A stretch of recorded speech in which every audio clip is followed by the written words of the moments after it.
안녕하세요. 반갑습니다. 사랑합니다.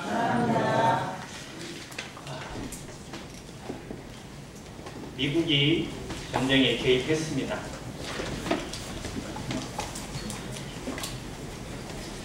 트럼프야 뭐 그러고도 남을 사람이라고 생각을 했지만 이란의 핵시설 3군데를 벙커버스터 폭탄이라고 들어보셨을 거예요. 지하로 뚫고 들어가서 속에 있는 것들을 터뜨리는 폭탄인데 이게 워낙 커서 일반 급기로 이동이 못하고 스텔스 기중에 또 특별한 B2 폭격기로만 가능한데 그걸 이용해서 핵시설 3군데를 타격을 했고 그 중에 하나는 그동안에 가장 깊이 숨겨져 있다고 알려져 있던 핵 저장물 창고 그 시설을 초토화를 시켜버렸습니다. 전쟁이 어디로 흘러가게 될지, 중동의 다른 나라들이 어떻게 개입하게 될지 평가하기 좀 곤두서는 상황입니다. 우리는 너무 평화로운데 세상은 그렇지 못합니다. 주님 안에 있으면 어떠한 일이 있어도 평화를 누리긴 하는데 세상은 가만히 있지 않습니다. 그런 상황 가운데 우리의 역할을 바로 찾고 교회의 방향을 분명히 하는 성도들의 기도가 있고 헌신이 있기를 주님의 이름으로 기도합니다. 네, 오늘 에베소서 말씀 같이 보겠습니다.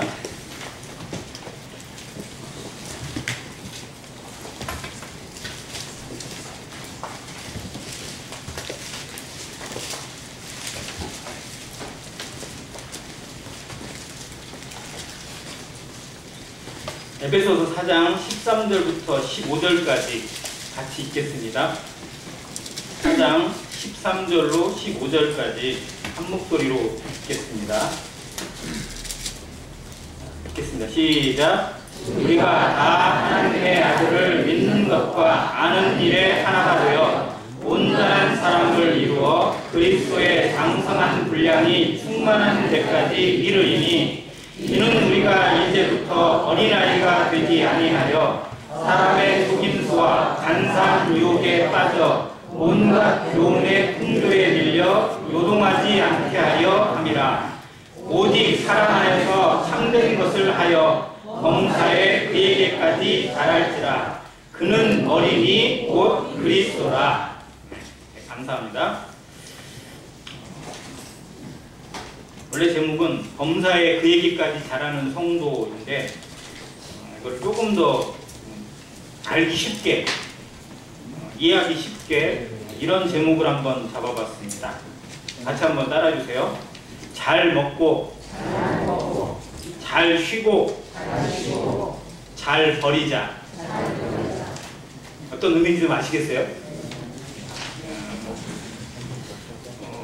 에베소서는 교회에 대한 하나님의 경륜과 비전을 다뤄주고 있는 어려운 책입니다.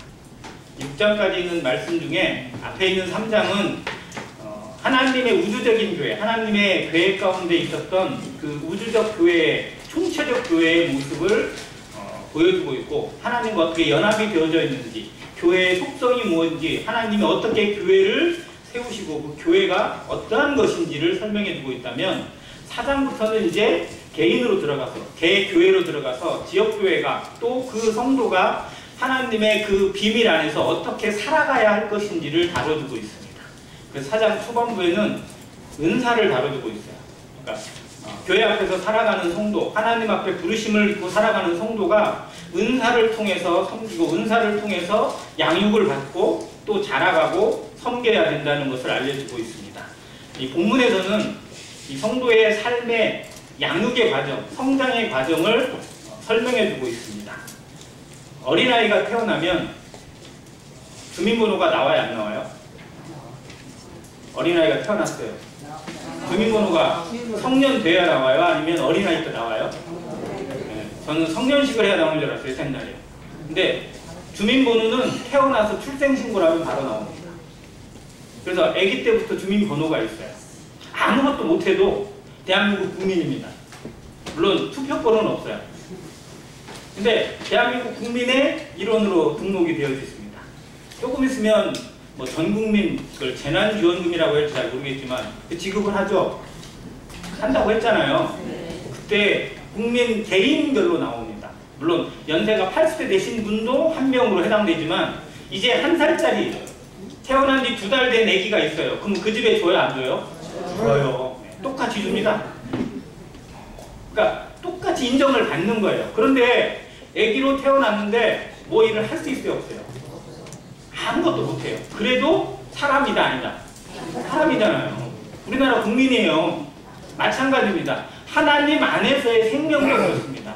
태어나면, 갓 태어난 아이는 어떻게 보면 실상 아무것도 못해요. 어떻게 보면 할 수 있는 힘이 없고 할 수 있는 어떤 그런 근육이나 이런 것들이 갖춰있지 못해서 본인의 마음에는 뭘 하고 싶어도 잘 못할 수 있어요. 그래도 하나님 앞에 생명책에 그 주민등록이 등록됐다 안 됐다 되어 있습니다. 이 땅에서도 그 주민등록이 등록이 되는 것처럼 하나님의 생명책에도 그 이름이 등록이 되어 있습니다. 이건 없어진다 안 없어진다? 안 없어진다는 거예요. 놀라운 비밀입니다.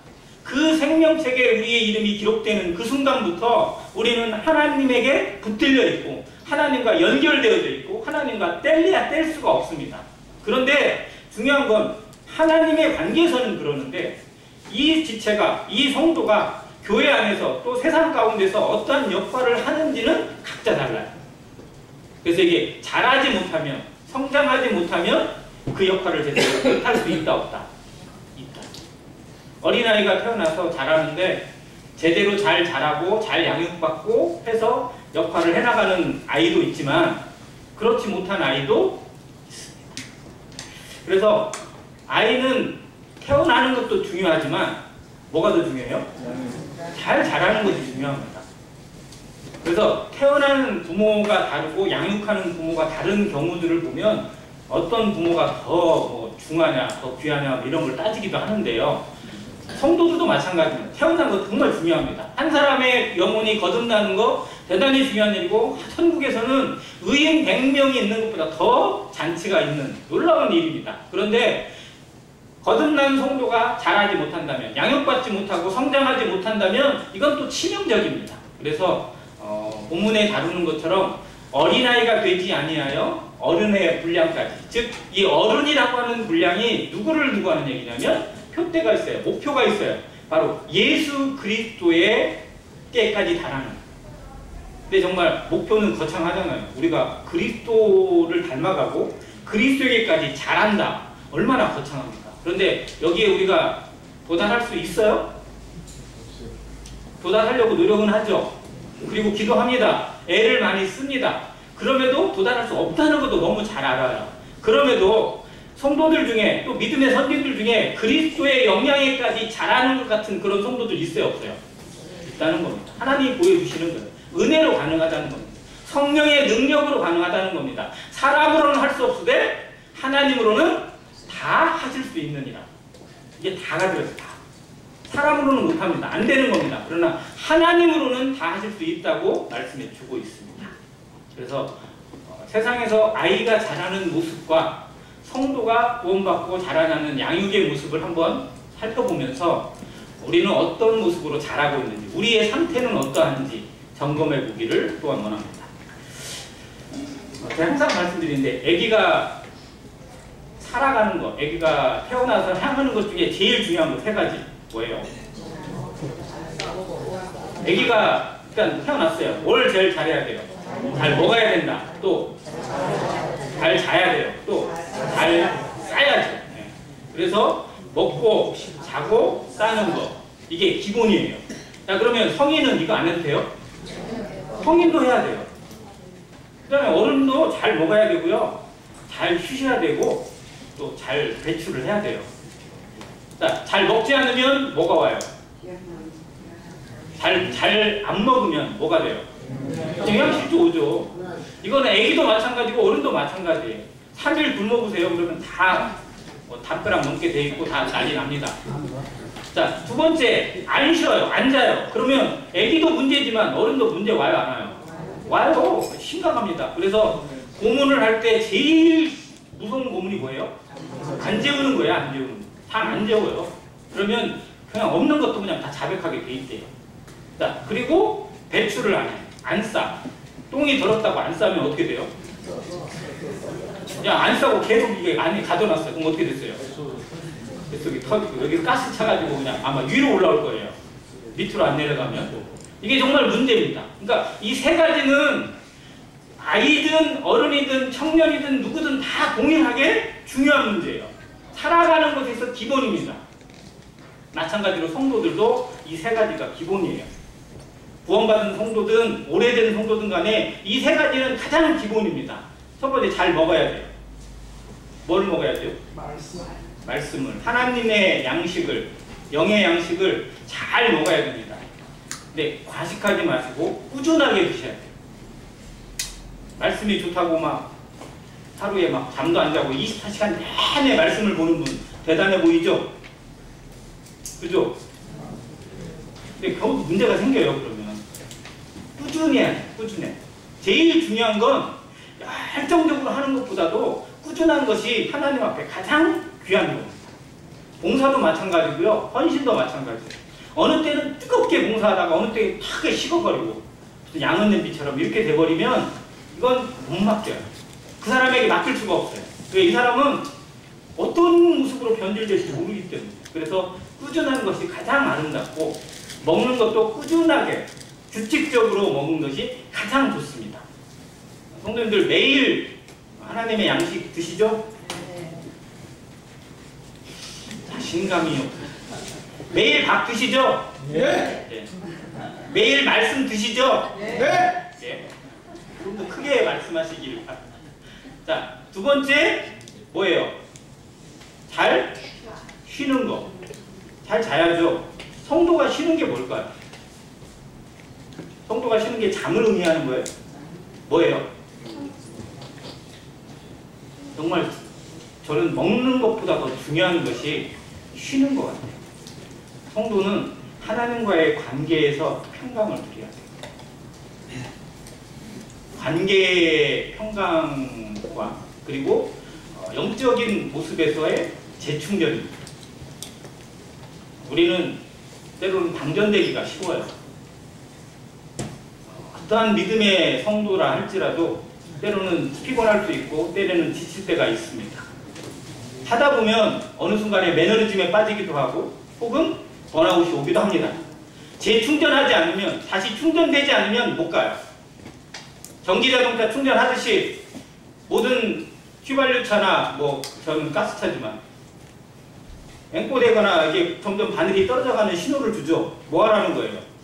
충전하라는 겁니다. 하나님과의 관계도 그래요. 영정도요. 우리에게 이게 충전이 필요하다는 신호가 반드시 오게 되어 있어요. 이게 말씀 앞에 잘 살아가고 기도의 삶 가운데 또 교제 가운데 풍성한 성도는요. 이걸 금방 감지를 해요. 아, 내게 어떤 부분이 모자라구나. 어떤 부분이 문제가 생겼구나. 이걸 감지합니다. 이 감지력이 영성이에요.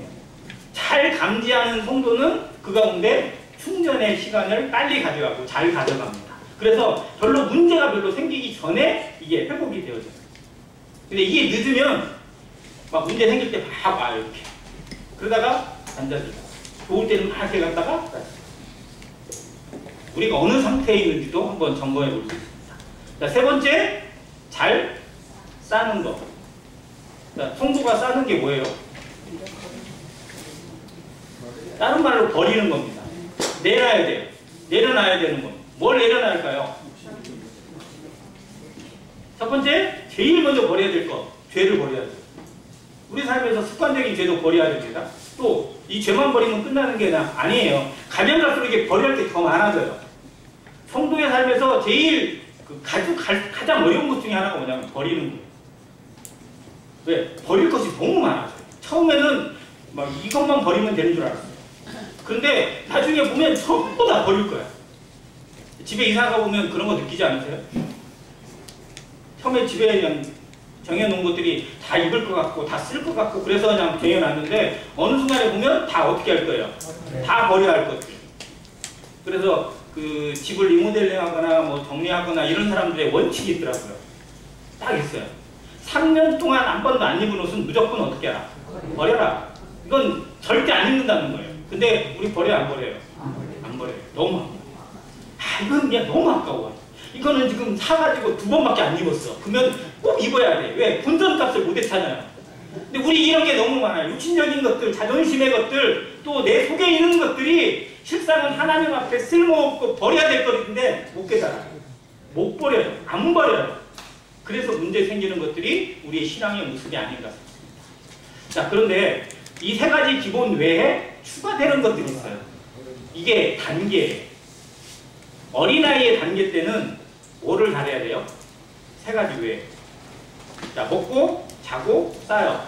이거 외에 한 가지 더 해야 돼요. 애기는 잘 놀아야 돼요. 잘 놀아야죠. 그래야 잘 자고 잘 먹잖아요. 애가 먹기만 하고 잠만 자고 안 놀아. 눈도 안 마주치고 막 기어가지도 않고 막 재롱도 안 부리고 그래요. 그러면 기르는 할아버지 할머니가 속이 타요. 잘 놀아야 됩니다. 마찬가지로 성도가 구원받은 성도가 하나님 안에서 교회 안에서 잘 놀아야 돼요. 이게 관계 형성이에요. 놀면서 부모하고 눈 맞추고 여러 사람들의 말을 듣고 또 그 사람들과의 상황을 살펴보면서 어떤 것을 살피고 하는 것들 관계거든요. 하나님과의 관계 형성이 제대로 되지 못하면 이 성도의 신앙이 급속도로 그 자리를 벗어나지 못해요. 유치한 수준에서 벗어나지 못합니다. 그래서 성도는 영적으로 잘 놀아야 돼요. 자, 두 번째 단계, 이게 좀 컸어요. 아기가 크면 뭐를 해야 될까요? 놀기만 해서는 안 되잖아요. 일을 해야 돼요. 공부. 배워야 돼요. 공부도 배워야 되고 뭐 해야 될 것도 배워야 되고 어른들에게 어떻게 해야 되는지도 배워야 되고 눈치도 있어야 돼요. 배워가야 됩니다. 마찬가지로 성도가 잘하는 데 있어서 배움이 꼭 필요하다 안 하다. 꼭 필요합니다. 이번에 수양회 때도 그 선생님께서 강조해 주신 것 중에 하나가 안디옥 교회가 뭘 잘했어요? 가르침에 잘했어요. 가르침. 그 가르치기 위해서 혼자는 안 되니까 둘이 안 되니까 다섯을 또 수많은 교사들을 세웠잖아요. 안행교회에도 역시 수많은 교사들이 필요합니다. 교사의 은사를 가진 누군가만이 아니라 정말 내가 누군가를 가르치겠다. 내가 담당해야 할 수 있는 사람이 있잖아요. 내가 맡을 수 있는 사람이 있잖아요. 그 사람에게 나도 하나의 교사가 돼야 돼요. 바로 옆에 있는 성도에게, 옆에 있는 형제 자매에게 나도 교사의 역할을 통해서 보여주고 알려주고 붙들어줘야 돼요. 이런 모습이 정말 교회 안에 영성이 필요한 거고 잘하게 하는 기초가 됩니다. 자, 그러면 이제 잘 놀고 잘 배우고 한 사람은 장성했죠. 그럼 뭐 해야 돼요? 일해야죠. 실상은 뭐 하라고 이걸 쭉 한 거냐면 네 역할을 하라는 네 역할. 그잖아요. 사회에 나가서 자기의 역할을 하고 자기 앞가림을 하고 또 한 가족을 책임지거나 하는 것들이 진짜 사람이 크는 거잖아요.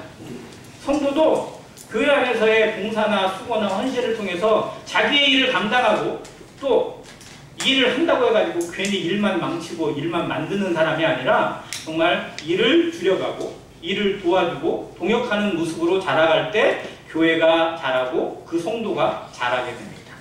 자, 이런 모습을 여기서 그려주고 있어요. 그게 뭐냐면 14절에 있는 것처럼 이제 우리가 어린아이가 되지 않고 즉 어린아이의 수준을 벗어나서 그 다음에 제일 뒤에 보면 요동하지 않게 하려 함이라 라고 되어 있습니다. 그러니까 보면 요동할 일이 많다는 거예요? 없다는 거예요? 많다는 거예요. 흔들리게 하는 것들, 어렵게 하는 것들, 넘어지게 하는 것들 혹은 발목 잡는 것들이 의외로 많습니다. 우리 신앙에 가장 많은 것들이 이런 부분에 있어요. 뭔가 된 것 같은데 좀 지내보면 그 자리고 뭔가 잘한 것 같은데 해보면 별거 없고 그래서 맨날 자기를 돌아보면 한숨만 나오고 왜 맨날 나는 이 모양 이 꼴이냐 왜 나는 남들은 다 잘하는 것 같고 남들은 다 잘하는 것 같고 남들은 성장하는 것 같은데 나는 왜 계속 여기냐 라고 생각할 때가 있어요 없어요? 별로 없으신 것 같아요. 이게 우리의 발목을 잡고 합니다. 이제 된 것 같다라고 싶은데 갑자기 푹 다른 게 튀어나오기도 하고 그러다 보니 교회에 늘 문제가 있고 사람 사이의 관계에 늘 어려움이 생기고 이것을 풀어가기 위해서 같은 에너지를 쏟기도 합니다. 자, 이것을 통해서 정말 목표가 분명해지고 또 자람에 있어서 확실한 것을 붙잡아가는 성도가 되길 바라고, 그러려면 가장 기본적으로 내가 어느 단계에 있는지를 잘 알아야 돼요. 말씀을 잘 안다는 건 그 말씀에 비추어서 나를 들여다보는 정직함입니다. 이 신앙의 양심이라고 해요. 내가 정말 잘 자라고 있는지, 잘하고 있는 것인지, 하나님 앞에 이것이 옳은 것인지를 기억하면서 자기를 들여다보고 자기를 내려놓는 연습, 이것이 기도의 훈련이고 말씀의 묵상의 연습입니다. 이게 경건의 훈련이에요. 이 부분의 모습을 통해서 나를 계속 들여다보고 나를 내려놓고 나를 쳐서 복종시키는 연습을 하게 될 때 나도 모르는 사이에 성령의 인성이, 성령의 습관이, 성령의 열매가, 성령의 인격이 우리의 것으로 다듬어지게 돼요. 그래서 내가 하는 것이 아니라 누가 하는 것? 하나님의 은혜로 되는 것, 성령이 하신 것라고 고백하게 돼요. 내가 나를 바꾸는 것이 아니라 내 안에 계신 성령께서, 하나님이 은혜로 주신 성령께서 나를 주장하셔서 나를 쳐서 복종시키고 하나님의 일에 자원함으로, 즐거움으로, 기쁨으로, 그리고 헌신되게 하시는 그 일을 감당하게 하신다는 겁니다. 그런 모습이 되기까지 우리 자신을 살피는 것, 이것이 참 중요하다 생각하면서 저는 이런 성도들의 삶을 이 부분으로, 이런 관점으로 봤을 때 세 단계가 나오더라고요. 어떤 부분이냐면 의심이라고 한번 따져봤어요. 의심 혹은 질문이라고도 생각해봤습니다. 자, 영적으로 갓 태어난 성도 혹은 미숙한 성도, 잘 자라지 못한 성도에게 있어서 가장 많은 게 뭐냐면 의심이죠. 구원받고 침례받고 내가 구원받은 건가? 맞나? 이 의심이나 생각 한 번도 안 해보신 분? 나는 절대 그런 생각을 해본 적이 없다. 계세요? 나 한번 해봤다. 이것도 저것도 아니고 말고 분명하게 얘기해주세요. 나 해봤다. 이거 좀 많이 들어야 돼요. 들어요, 안 들어요? 이게? 들어요. 왜?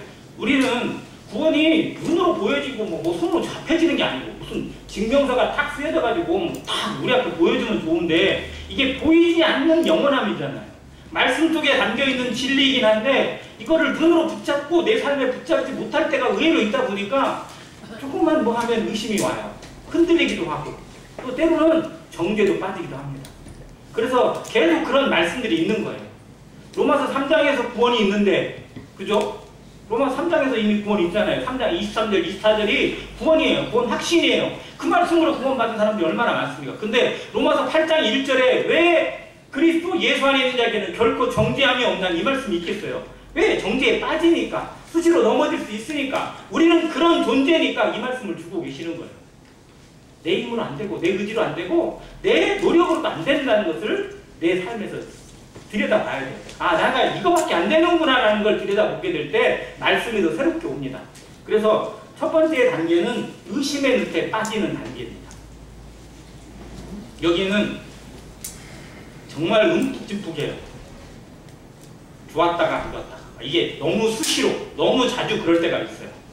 우리에게 그런 상황이 자주 온다면, 아, 내가 구원받고도 여기에 의심 속에 빠져있고 혹은 자기 정죄에 빠져있는 상황이구나 라고 보시는 거예요. 그러니까 누가 진단해 주는 게 아니라 스스로 먼저 진단하셔야 됩니다. 자, 그러면 저는 볼 때 안행교회 성도들 대부분은 여기는 좀 벗어난 것 같아요. 물론 제가 모르는 상황 가운데 이런 모습이 우리 가운데 찾아올 수도 있어요. 자, 그러면 제일 많은 단계가 뭐냐면 두 번째 단계입니다. 자, 이건 뭐냐면 질문이 수시로 일어나는 단계예요. 네, 질문이 있다는 거는 한편에서 보면 좋은 겁니다. 그죠? 근데 그 질문의 핵심이 뭐냐면 그러니까 판단과 정죄와 원망과 불평으로 이루어지는 거예요. 왜 그러지? 왜 저러지? 고개가 약간 기울여지면서 왜 저러지? 자기에게도 그래요. 내 삶에 대한 감사나 만족보다도 불만이 먼저 일어나요.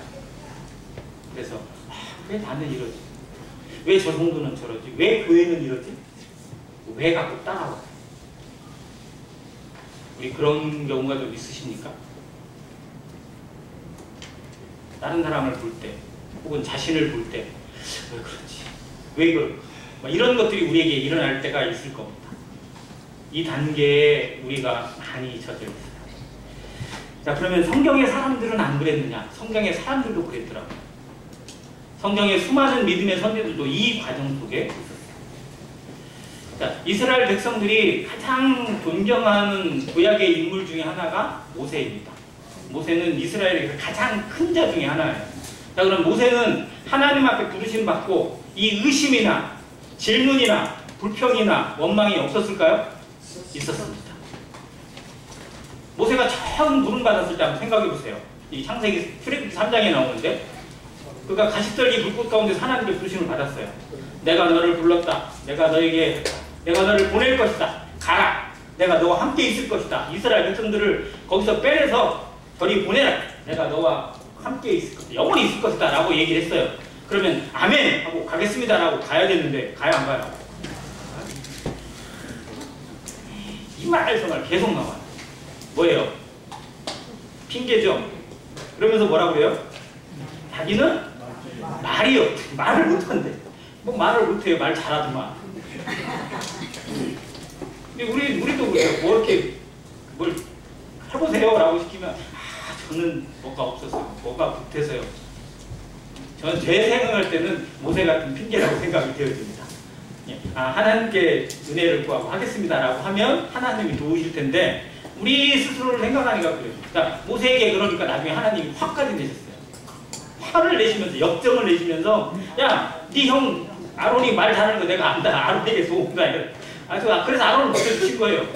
자, 그러면 거기 가서는 잘했어요? 애굽 가서는 아무 불평 없었을까요? 아니에요. 그러니까 내가 안 한다고 그랬잖아요. 그러니까 이러려고 나 보냈어요? 막 그러면서 막 따지기도 해요. 내가 이럴 줄 알았어요. 막 이러면서. 우리도 그런 적 있잖아요. 내가 이럴 줄 알았어요. 막 이러면서. 그러니까 내가 안 한다고 그랬잖아요. 막 그러면서. 하나님한테 따지고 성도에게 따지고. 우리에게 수많은 질문과 의심, 반항이 일어나는 때가 있어요. 근데 많은 성도들이 이 과정에 있더라고요. 그래서 교회에 계속 소리가 나요. 이 소리, 저 소리 나고, 원망의 소리도 나고, 불평의 소리도 나고. 왜? 내 눈으로 보니까, 내 눈으로 들여다보면 문제 없는 사람이 없고 다 문제예요. 근데 정말 문제는 누구에게 있는데? 그래서 성경 말씀에도 남의 눈에 있는 뭐는 보고, 티끌은 보고, 지 눈에 있는 들보는 못 보는 이런 모습이 세상에도 있고 성도들에게도 있어요.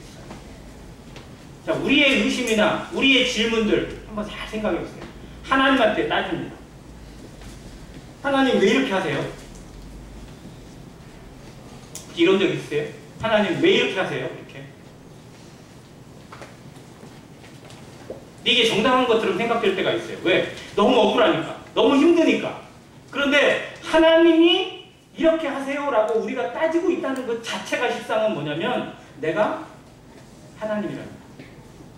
이 반항 자체가. 근데 이건 공통적으로 이스라엘뿐만 아니라 성도들에게도 여전히 나타나고 있는 그런 자존심의 모습이고 또 육신의 모습이더라고요. 자, 구약에 있는 선지자 가운데 하박국 선지자가 떠오릅니다. 하박국 하면 제일 떠오르는 게 뭐예요? 무화과 나무 생각나죠? 무화과 나무 잎이 말하고. 그 뭐예요? 주제가 뭐예요? 무화과 나무 잎의 주제가 뭐예요?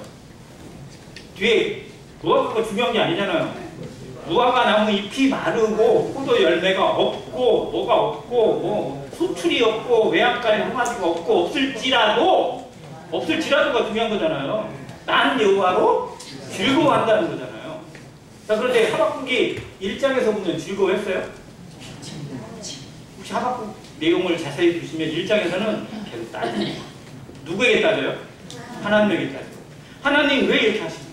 왜 이 일이 우리에게 있습니까? 왜 이 일을 방관하고 계십니까? 왜 여기에 개입하지 않습니까? 왜 도와주지 않습니까? 라고 계속 따지고 있어요. 그러다가 2장으로 가니까 거기서 하나님의 음성을 들어요. 묵상하면서. 그래서 기다리라. 반드시 응하시다. 우리에게도 이 기다림이 필요해요. 내 마음대로 되지 않을 때, 내 뜻대로 이루어지지 않은 일들을 보게 될 때, 혹은 나와 정말 어긋나는 모습을 계속 만나게 되고 나와 반대되는 사람을 늘 눈앞에 두셨을 때 그 일을 그대로 하소연하고 그 일을 원망할 게 아니라 기다려야 돼요. 왜 하나님이 그렇게 하시는지를 기다리면 뒤에 응답이 옵니다. 왜? 때가 되면 반드시 이루시는 하나님이시니까. 절대로 우리에게 실수하지 않는 하나님이시니까. 하나님의 은사와 부르심에는 뭐가 없다고요? 후회하심이 없으시니까. 우리를 그렇게 부르시고 우리를 위해서 아들을 주기까지 순종하셨는데 하나님 후회할 일을 하시겠어요? 하나님이 이상한 걸 우리에게 주시겠어요? 아들을 아끼지 않고 주시니가 어찌 그 아들과 함께 모든 좋은 것을 은사로 주시지 않겠느냐고 말씀하셨어요. 우리에게 더 큰 것을 주시기 위해서 그 과정을 허락하셨고 더 많은 것을 배우고 다듬어야 될 사람이기 때문에 더 큰 일을 맡기실 하나님의 그릇이기 때문에 그 과정을 허락하셨다는 사실을 생각하고 기다려야 돼요. 그래서 말이 먼저 나오기보다도 침묵이, 원망이 먼저 튀어나오기보다도 먼저 기도가 필요합니다. 우리 눈에 보이는 대로 말하지 말고 우리 마음에 올라오는 대로 터뜨리지 마시고 기도하면서 하나님의 뜻을 분별하고 어떤 하나님이시라면 어떻게 말씀하셨을까? 하나님이시라면 예수님이라면 어떻게 하셨을까라고 고민해보는 흔적, 이것이 우리의 영성이어야 됩니다. 이 과정이 질문을 줄여가는 겁니다. 원망을 줄여가는 겁니다. 불평이 사라져가는 겁니다. 이 과정에 많은 성도들이 실패합니다. 그래서 그 자리에 계속 머물러요. 원망을 내려놓지 못하고 판단을 내려놓지 못하고 불평이 사그라지지 못하고 입으로는 찬양을 드리고 교회당에 오면 성찬 예배 시간에 그렇게 감사가 넘치는데 뒤돌아서고 나면 불평이 있고 판단이 있고 원망이 있어요. 이중인격이잖아요. 이거.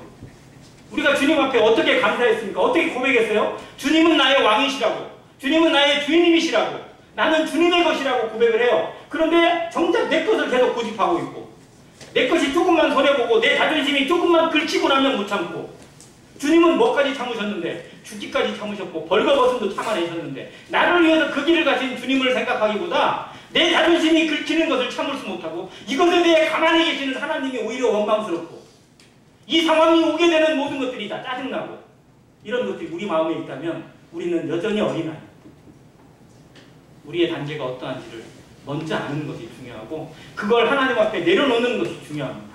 그래야 잘합니다. 그래야 하나님이 그 사람을 통해 일하시고 그 사람을 통해서 성령의 역사가 나타납니다. 그렇지 못하면 그 사람은 계속 자기만 나와요. 자기 육신만 나오고 자기 자존심으로 일하게 되어 있습니다.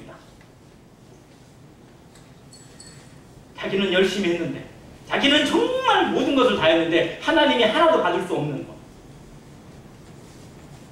바로 우리가 그런 어리석음으로 살 수도 있다는 사실을 생각할 때 두려웠습니다. 그래서 이 과정을 비워가는 것, 그래서 풀어가는 지혜가 참 중요합니다.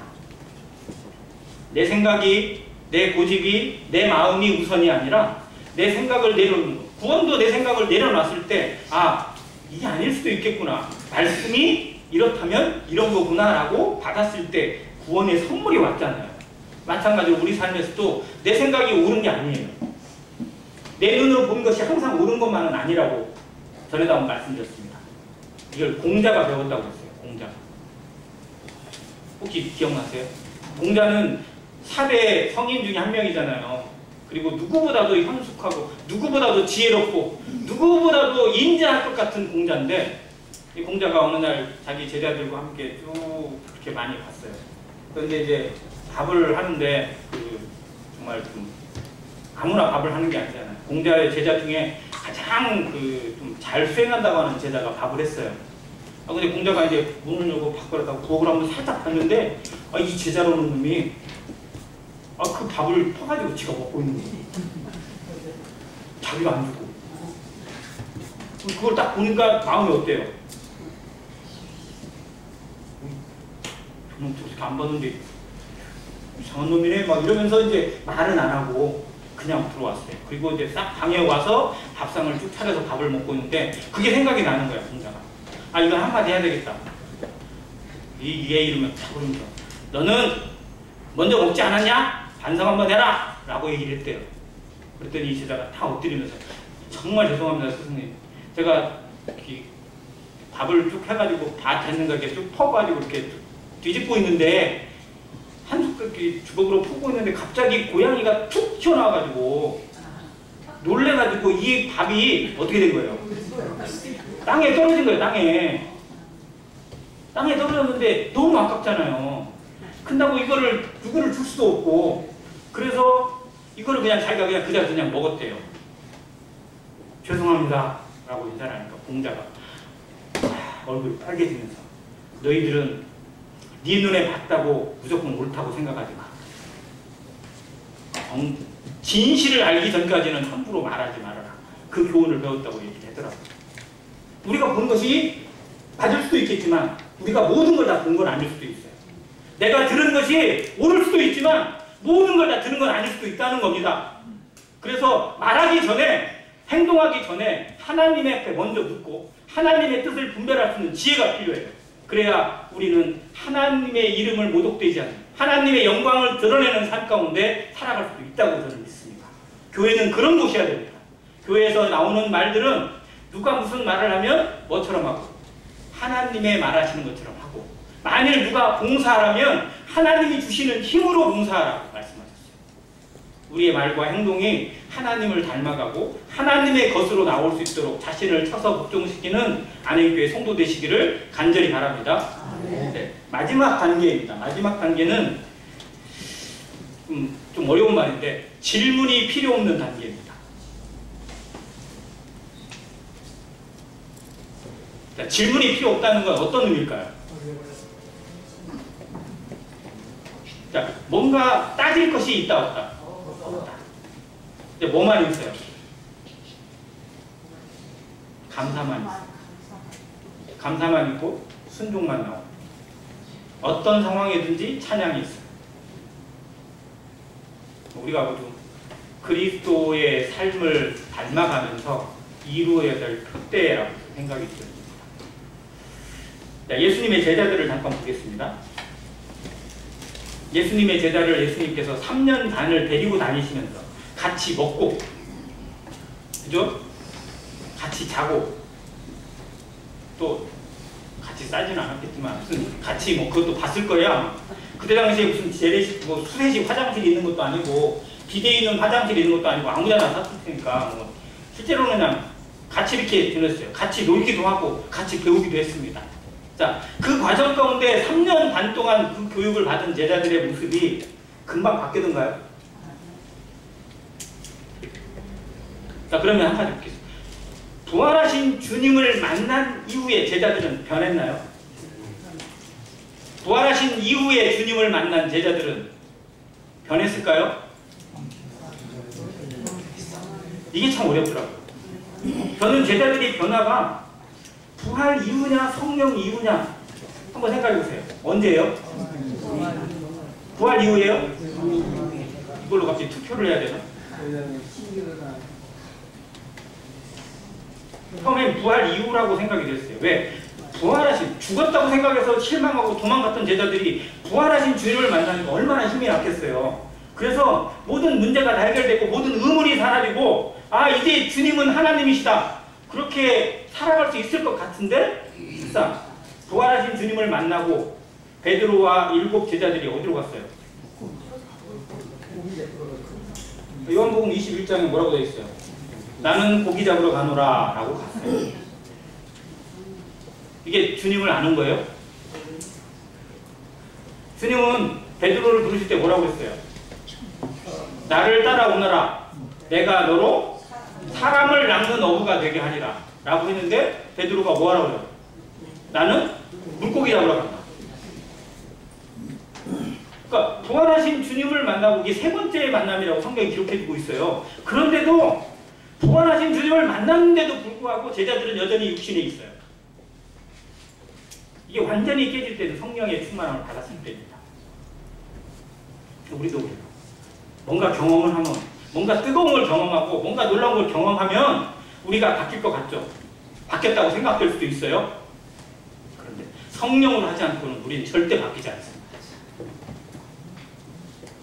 우리의 의지, 우리의 노력, 우리의 열정, 우리의 막 강건한, 우리의 대단한 것들이 가끔은 우리를 변화시키는 것처럼 보일 수도 있고 다른 사람으로 드러낼 수도 있지만 그건 금세 지쳐요.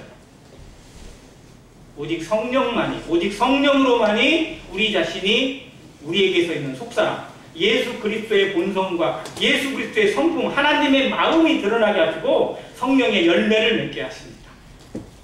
이걸 제자들이 보여주고 있어요. 우리도 역시 마찬가지입니다. 우리는 나름대로 장점이 있고 우리가 가지고 있는 좋은 것들이 분명히 있을 수 있어요. 그러나 그것이 우리에게 드러나기 시작하는 순간 주님이 드러나지 않고 내가 드러나게 되어 있습니다.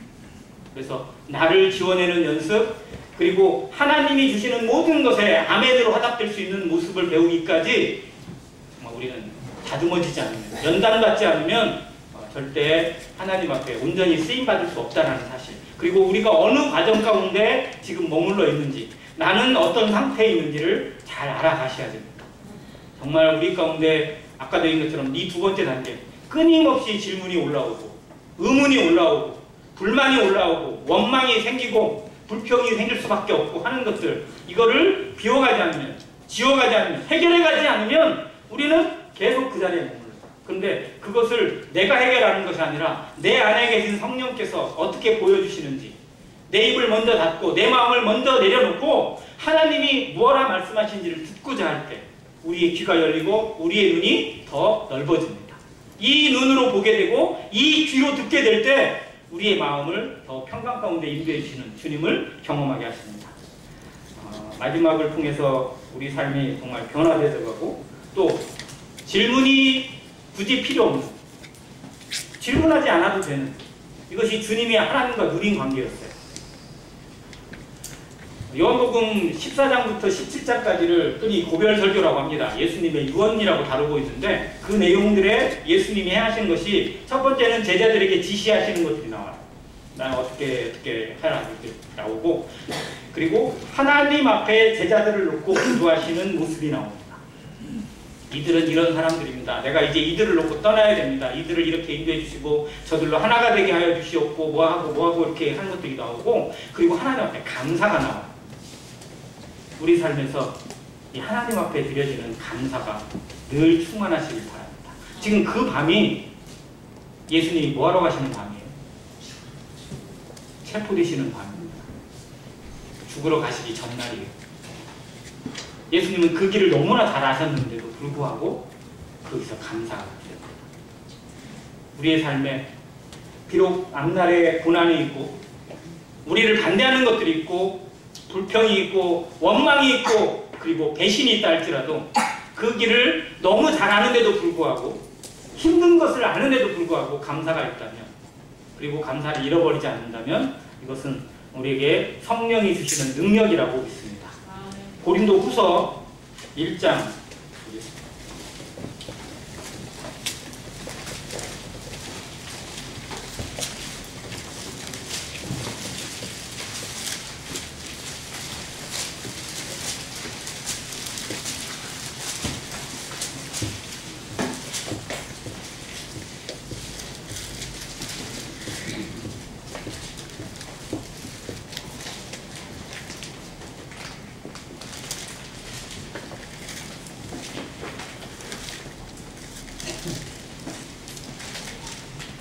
고린도후서 1장 14절, 너희가 우리를 부분적으로 알았으나 우리 주 예수의 날에는 너희가 우리의 자랑이 되고 우리가 너희의 자랑이 되는 것이라.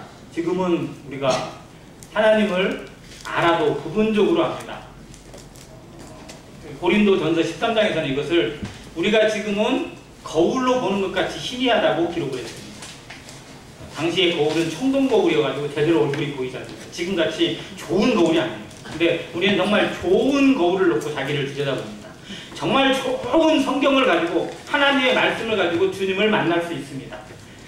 성경 신약시대, 초기 초대교회 시대보다도 지금 훨씬 더 하나님을 알 수 있는 좋은 것들이, 또 올바른 교리와 진리의 말씀들이 우리 가운데 잘 정리되어 있습니다. 초대교회는 진리의 말씀들을 정리해가는 단계였어요. 그래서 어떻게 보면 어지러웠어요. 어지러움이 의외로 많았습니다. 그런데 지금은 너무나 잘 정리되어 있고 너무나 좋은 지식들이 많아요. 성경이 얼마나 잘 정리되어 있습니까? 얼마나 알 수 있게 잘 되어 있어요? 완주 성경이나 뭐 이런 또 뭐라고 그래요? 뭐 그런 주석서나 이런 것들을 들여다보면요, 성경을 해석하고 성경을 공부하는 데 너무 좋은 것들이 많아요. 오히려 막 시간이 없어서 못 보는 경우가 있고, 그리고 귀찮아서 못 보는 경우가 많죠. 너무나 많은데도 불구하고 실상은 하나님을 아는 것이 그 시대보다, 그때보다 훨씬 덜해요. 열정이 적어진 겁니다. 처음 사랑이 식어져 버린 거라고 저는 믿습니다. 그래서 우리의 사랑, 우리가 주님을 알아가고 닮아가는 것이 정말 질문이 필요 없는, 뭔가 따질 것이 필요 없고 의문이 필요 없고 그저 주신 상황이나 주신 말씀에 그저 아멘이 될 수 있고, 다른 말씀에서 보면 그리스도 안에서는 예와 아니요 중에 뭐만 있다고 했어요? 예만 있다. 우리는 예만 돼요? 아니요가 자주 튀어나와요. 이건 아닌 것 같은데, 이런 것이 우리에게 자주 올라옵니다. 그런데 그리스도 안에서는 하나님이 맡기시고 하나님이 지시하는 일에는 우리에게 예만 되기를 원합니다. 그리스도 안에서 예스가 우리의 삶의 고백이 되고, 예스를 성경말로 뭐라고 그래요? 아멘이죠. 우리에게 늘 아멘이 되는 삶, 그리고 아멘으로 화답되어지는 삶, 찬양할 때만 아멘, 감사할 때만 아멘이 아니라 우리 삶의 모든 상황 가운데 아멘으로 받고 닮아가는, 그리고 그 상황 가운데 감사가 넘쳐나는, 그래서 누구보다도 잘 먹고 누구보다도 잘 쉬고 누구보다도 잘 버리는 그런 성도로서 주님 앞에 관계를 이뤄가고 잘 배우고, 그리고 주님께 돌려드리는, 정말 일하는, 누가 구원받고 성령을 주신 이유가 뭐겠어요? 그리스도를 통해서 그리스도와 함께 일하는, 하나님과 함께 일하라고 그랬잖아요. 힘써 일하라고 하셨잖아요. 무슨 일을 해야 될 것인가? 내 일인가 하나님의 일인가? 너희는 먼저 그의 나라와 그의 의를 구하라고 하신 말씀을 우리 삶에서 기억하면서 정말 하나님의 때가, 예수 그리스도의 재림이 임박한 이때에 우리의 삶이 주님 앞에 온전하게 드려지는 모든 성도 되시기를 주님의 이름으로 간절히 기도합니다. 아멘.